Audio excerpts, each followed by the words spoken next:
Salt can be defined as: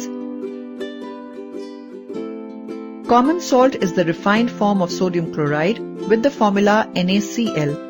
It is also called table salt because it is used as an important raw ingredient.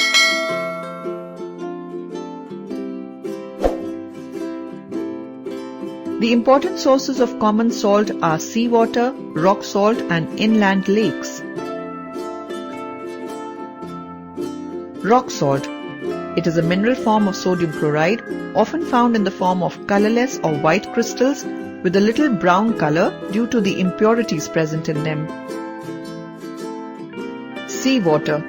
It is the main source of common salt and contains a number of salts dissolved in it, most of which is sodium chloride. Inland lakes. By natural evaporation of water, large quantities of salt are obtained from this source. Iodized salt is table salt mixed with a minute amount of potassium iodide.